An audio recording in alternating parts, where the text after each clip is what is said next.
You are listening to the Critical Mass Radio Show, Orange County's business talk show, focused on exploring topics of interest to CEOs who are leading middle market companies. With your host, Richard Franzi. Welcome to Orange County's longest running business talk show. And yes, I am your host, Rick Franzi. And boy, do we have a good show planned for you today. Why do you ask? Because our guest is Perryn Holtrop, and he is the founder and CEO of PayNation. Perryn, welcome to the program. Hey, thanks for having me. This is awesome. This is amazing stuff you got going here. Thank you. Let's get right into it because I love to have entrepreneurs on the show, and I get bonus points for having founders and entrepreneurs on the show. So let's go back in time, Perryn, and talk to us about your original motivation and the inspiration that you had to start PayNation. Well, I was in the payments industry for several years prior to starting my own, and then COVID hit, and it was really, a lot of people had, bad times during that time, but it was actually a really good time for us because in the digital payment space, nobody wanted to touch cash or check. Everything kind of got digitized, and it was a perfect time and opportunity for us to start our own company. And, we haven't looked back ever since. It was a really, really good time for us for business as it pertains to digital payments. Had you thought about doing this before that, or was this like an aha moment? What happened? I kind of did, at the time when I was in the payments industry, I was doing really well. We work on the residual. We build a book of business, similar to like insurance guys. And I had a good life and it was really comfortable. And then there was an aha moment when it came to, integrations. I noticed that a lot of companies were integrating into software and all kinds of, different software opportunities where payments were embedded into that. And I realized that was, kind of something that we wanted to get into. And, starting our own company was kind of the impetus of us getting into the integration world. So it was kind of a combination of that as well as, the pandemic all kind of happened all at one time. But, we had ideas to doing it before. It's just we needed that nudge, and COVID kind of was that nudge. Yeah, that's not uncommon from what I've heard. There's like an enabling event. Something happens, an external event like that. Or sometimes entrepreneurs have been on the show and they've lost their job and they're like, well, maybe I'll bet on myself, kind of a thing. So there's no one way to become a founder of a company. There's, everybody has their own path to being a founder and an entrepreneur. I'm wondering, we talked about aha moments for a minute, but I'm wondering, in the early days, did you have any pivots to the business model, any changes to the philosophy or approach when you got started? I would say, yeah. I think that when I first got in the payments industry, like most of us, we get into retail hospitality and we kind of go after the low-hanging fruit. I was around B2B and manufacturing distribution a long time in other previous businesses. So, I pivoted really early in my payments career in focusing on B2B, and that's kind of been our model. That's kind of our mantra. That's kind of the specialty that we are, is focusing on B2B companies. So I would say the pivot happened, really early in my payments career, knowing that was where my expertise lied. And my network and the people that I was doing business with from previous businesses was in that space. So it just made sense to kind of pivot there. So let's talk about your firm. Maybe you can help us to, you talked about the B2B. So, who are you helping? What are the problems that you're solving? And what makes PayNation different in the space? Yeah, that's a great question. It's a question we get quite frequently. So we're a payment technology company that really focuses on lower middle market companies in the B2B space. B2B, we define it as a business that's selling a goods or service to another business, specifically in manufacturers, distributor, wholesale companies that are maybe outdated. Their QuickBooks, they're entering into a new realm where they're using some type of ERP or some new type of software solution, and they're looking for the ability to take payment or make payments to their suppliers or from their customers in a kind of an integrated scenario. So they're not double, triple entering, logging into 2 or 3 different platforms. We kind of come in and kind of consolidate that approach and just really just try to make things less friction or frictionless, if you will, more secure, and just kind of help with not just obviously the fees and the payments piece, but just kind of help mitigating some of the extra work or task or data entry for the office staff or the accounts receivable department. I'm not overly familiar with your space. I have had guests over the years in maybe similar areas. One of the sense that I have about the space is it can be price sensitive, that people do want to know how much transaction costs, etc. How do you, with PayNation, handle that or address it? Or what are you talking to your clients about that is more important than that aspect? Yeah, so price is always a conversation. We're really more solution based. We're really coming in with the white glove treatment. We're not really a firm that's going to sell price first. If we have clients that are really more interested in price, typically we're not the right fit because we're bringing a lot of other things to the table.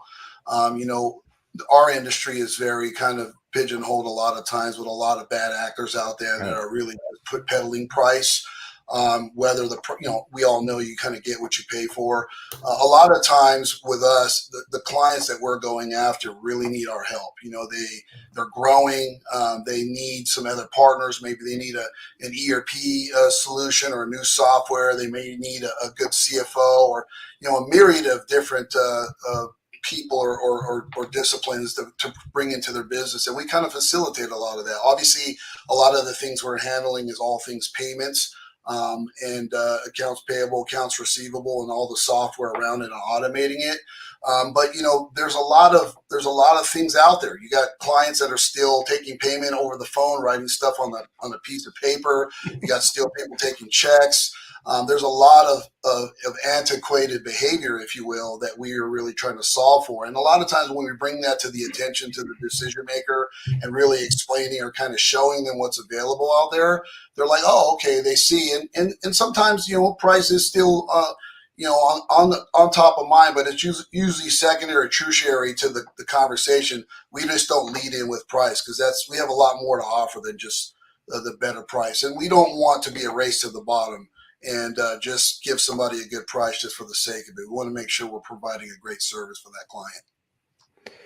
Well, there was a book years ago written called Blue Ocean Strategy, which is finding margin in industries. And it feels like to me that's kind of part of what you've done, looking at B2B lower middle market companies. 100%. It's a great book. I reference that book quite often, and it's really the case. I think that the B2B conversation in our space is becoming more and more popular. It's kind of a gold rush, if you will.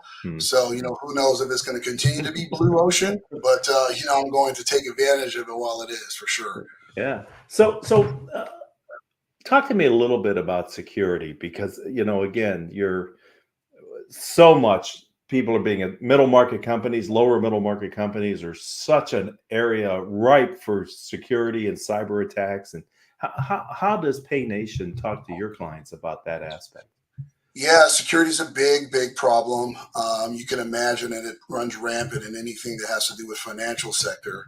It's really just at the lowest scale, just don't do things that are not smart. For instance, I mentioned a moment ago, writing credit card numbers on a piece of paper. If you got a client that wants to pay you and you're taking a credit card number over the phone, or you're, believe it or not, sending your card number through an email, don't do that kind of stuff. There's people that do this kind of silliness, and so there's a lot of solutions and tools on a very lower scale that will allow clients to enter in their information where it's encrypted and tokenized, and ultimately, alleviating any potential, fraud. But that's on a lower level. On a higher level, if you're logging into a platform where you're putting in sensitive data, you can use MFA, multi-factor authentication. Make sure you're using passphrases and not password 123. Things like that. So, these are the things that we talk about. We obviously, we kind of lean into our IT, our professionals and other partners that we work with that are more experts in that space. But, we definitely talk about it and discuss it. But everything we do we have to do with the PCI compliance. It's a very important thing. It's a very, very, very a conversational topic that we talk about all the time with our clients. just make sure you're not the silliest. Like I said, believe it or not, writing credit cards on the phone, on a piece of paper, or on an invoice or whatever happens all the time, and we tell clients, stop doing that. You don't have to do that anymore. Wow. Yeah. Totally a tangent. But years and years ago, I was a frequent flyer, or maybe it was a hotel, but the account number that they gave me was my social security number. I mean, Yeah. this is so long ago, but Yeah. it's Yeah, absurd. what's that movie? Catch 'em while they can, or that movie, whatever that movie's Uh-huh. called. Yeah. Probably made that movie about you. You definitely don't want your information, checks. There's just so much fraud going on, and let's be honest. The better the technology gets out there, the more fraud there's going to be. It's kind of a natural order of things. Right. So sometimes we just have to be a little bit smarter than the guys doing the crimes. Sometimes they're smarter than us, but we just can't get lazy. That's really what it comes down to. People get very lazy, get complacent. Like, oh, it's been fine. I've been doing it this way for 10 years. I've been doing it like that. Never had a problem. It's never a problem till it is, right? So just make sure you do the right stuff so it doesn't ever have to be a problem, because you're kind of doing the preventive maintenance. Yeah, when I talk to CEOs of lower middle market companies, a lot of times they say, well, I'm not target. I'm not the one they're going to go after. I'm like, no, you're exactly the people they're going to go after, because you don't have the infrastructure that a target. I really like when you talk with your lower middle market SMB clients, B2B, about an integrated approach. And I think that is really important, not to be just an area of automation that does one thing, but to really connect with the other ERP and back office and QuickBooks. That makes for a much more seamless and scalable architecture, I would think. Absolutely, and it's it's typically the direction that we try to go in. Not always is it possible. Sometimes the other software companies that a particular client is working with doesn't play well with others. Excuse me, but sometimes that's our first goal, is to try to integrate, try to alleviate as many double, triple entries. Right, the more triple, quadruple entries, there's more area for potential failure, or just mistakes, whatever. So we try to automate as much as possible. Again, sometimes it's not the case, but the days of a credit card terminal on the counter, those days are kind of over, unless you're in the B2B or in the retail space, which obviously still point of sale system and so forth. But really, in the B2B space, majority of the transactions are what we call card not present. It's usually attached to an invoice or e-commerce. The person's not physically there, the cards are not physically there. So having more of an integration environment definitely mitigates any type of fraud or security issues there, and it's more seamless. And at the end of the day, it's overwhelmingly less work or paperwork, because everything is automated. So that's typically the direction we try to go. Not always possible, but we make sure it becomes a priority if we can do it. Yeah, that's really valuable too, Perryn, because like it or not, people have been conditioned by Amazon to what the purchasing experience should be, regardless of what area of their life they're in. And they're expecting a seamless transaction with their vendors, and so having B2B transactions that are, as to your term, frictionless as possible is sort of the client's expectation anymore. Absolutely. And then you look at it on the other thing, on the receivable sides, when you have, your DSO, or days sales outstanding, people always have an issue with getting paid quicker. You got services going out, the product going there. Everyone does a good job of getting the product or service out there, but sometimes companies do a poor job of collecting on those funds, right? So the goal is really just to have as much capability for that person to pay, right? Whether it's a link, some kind of pay now button on your page, QR code, you want to give as many possibilities for that client to pay you, or that supplier to pay you, or buyer to pay you.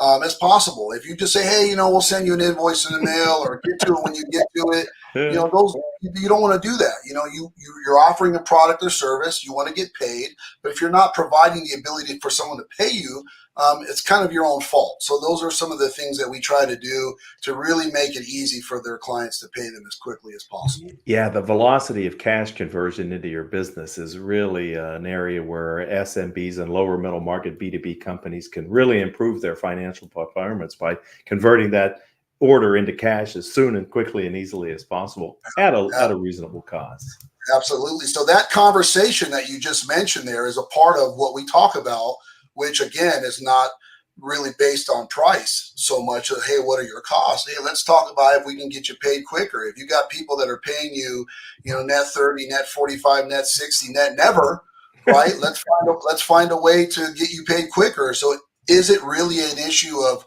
what our services are costing if we can get you paid quicker? So, those conversations are part of our pitch, if you will. It's just really educating. And that's why we really like working in the lower middle market companies, because they're the companies that are really open to these conversations and suggestions. They don't think they have all the answers. And, we like to come in there as a partner and help them with these things and make it a better environment for them and for their clients. Yeah, thank you for that. I've enjoyed this conversation. I'd like to turn our attention maybe to a piece of business advice that you were given that you could pay it forward and share it with our audience.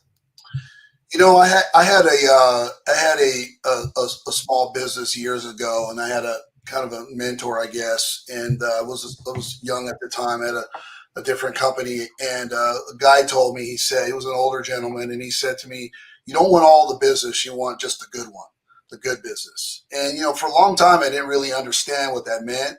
But, what I've carried that over the years is, you can't please everybody. No matter what, we may not have a solution for everybody. Everybody's situation is different. Everyone has a different pain point. We can do our best to try to help that client case by case. But if it doesn't work out, it's okay. We'll catch them on the next time. And I've had clients, potential prospects that wanted to work with us, and we'd start digging in, come to find out we didn't have the right solution or we weren't a right fit. Maybe that decision maker or CFO went to another business or another company, and they brought us in and we were able to help. So, it's okay if you can't win every business or every deal for whatever the reasons are. You just want the good business. And that's what we really try to focus on, really doing good business with good clients. Yeah, that is a great piece of business advice. And I can see that is something that you get to appreciate with time and experience as well, because when you're, maybe in a younger version, you're like, everything's good business because it's business. Right. When you're younger, you don't want to turn out any business, right? You're like, I want all of it, but it's not realistic. It really is not. And sometimes you don't want all of it because some of it's not good business. Yeah. And it costs you money to take it. Absolutely. Yeah. You actually wish at the end. Yeah. There's no point in being unhappy in your relationships with your clients. And if you can't solve their problems, you shouldn't take their business. I made a long time in sales, and I thought of myself as a problem solver. And if I really couldn't solve the customer's problem, then I shouldn't convince them that I can, because they're going to figure out that I can't. So better to walk away early than make a mess. Right. And that's really it's always about the consultative approach, to your point. Right. We don't want to be commission breath salesmen out there just pushing our service or peddling our product just because we want to sell. That's not how we do business. And really in the B2B sector, that's really what it's more consultative. We're not one call closing. We're not here to just sell you whatever. We're here to be a partner and help, and we can't help. Maybe we bring in somebody else that can, and it's okay if we bring somebody else, maybe even a competitor that may have a better solution. That's good business. And that's what we try to do with our clients. That's excellent. Let's talk about technology. We've been kind of around it, and the technology I want to focus on with you, Perryn, is artificial intelligence. What is your view of AI, and how do you see it impacting your industry, and what's PayNation's vision for AI in your business model?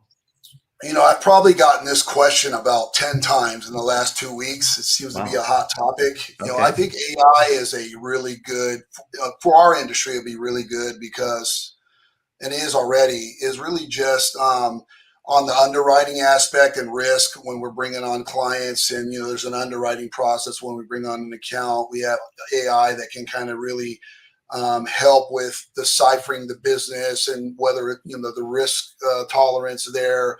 I think on the payable side, when we're talking about companies and how they pay, AI can help us let us know which clients are typically how they're getting paid, and say, hey, look, your average client's getting paid. Your average client's paying you maybe 45 days or 30 days. Let's lower that down to 15. Rather than using Excel spreadsheets and stuff, I think AI can really dig in and give us those answers a lot quicker. And then just I think on data and analytics, right? When we're talking about sales numbers and transactions and dollars and cents and those kinds of things. We work a lot with CFOs and controllers. They always want numbers. So if we're able to help with getting some of those quicker numbers for them to make better decisions on what other products that we can or solutions we can bring to the table, we can rely on some of those quicker numbers rather than crunching it. So I think I think really in the risk side, I think probably where AI will really help us.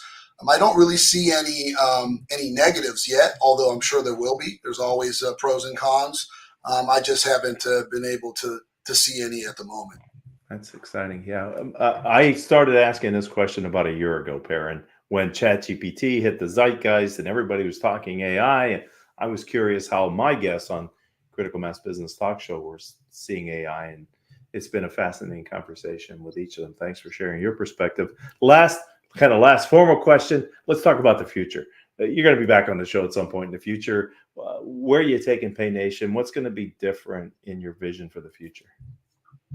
I think we're really more focused on really the AR AP automation piece, really getting more into automation, really focusing more on accounts payable. We have some platforms that we're working on for clients to be able to pay their suppliers in an automated way.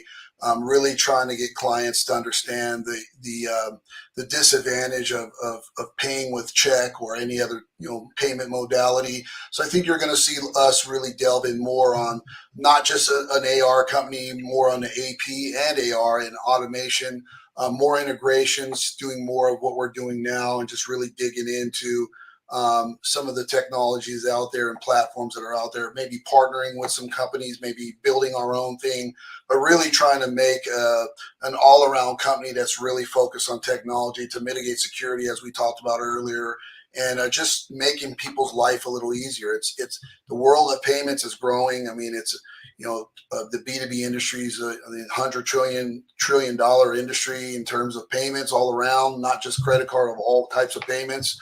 And so, it's going to be a little bit hectic out there. We want to make sure that clients have the necessary tools to kind of wade those waters a little bit easier with our help.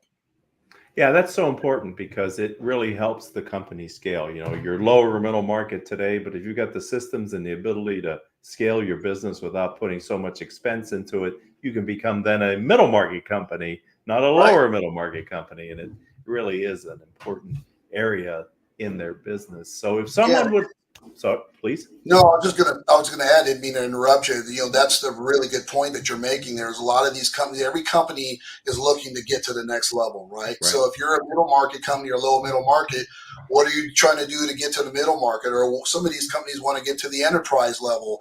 And so when you're talking to these companies and you can say, hey, look, you can deploy some of these technologies that some of your bigger your competitors are using, you can do it on a smaller scale and kind of a crawl, walk, run type of situation. So it makes sense. If you're trying to grow, why not use the tools that your competitors have used to grow? So to your point, I would totally agree with that.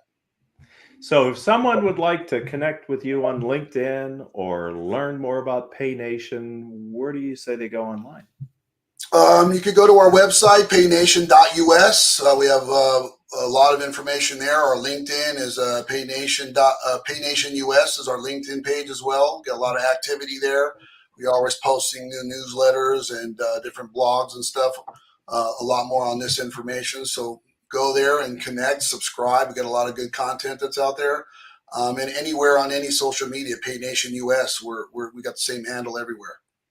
Is your market address? What is your market address, geographically speaking? Where are your clients?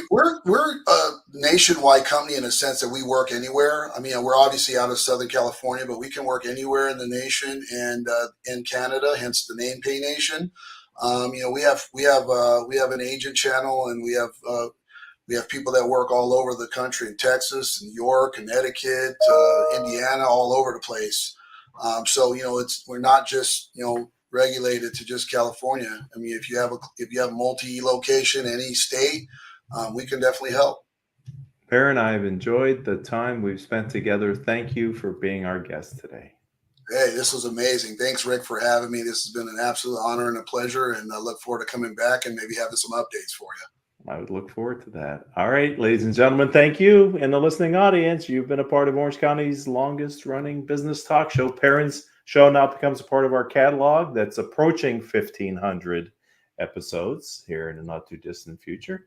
And if you're an Orange County entrepreneur or a nonprofit executive director, and you would like to share your story with our audience, then reach out to me on LinkedIn. I'm Rick, which is R-I-C Franzi, F-R-A-N-Z-I.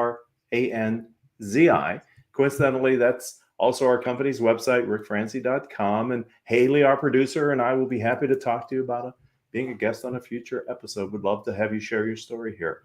Until we have a chance to be together again, I hope all of your business decisions will move your company in a positive direction.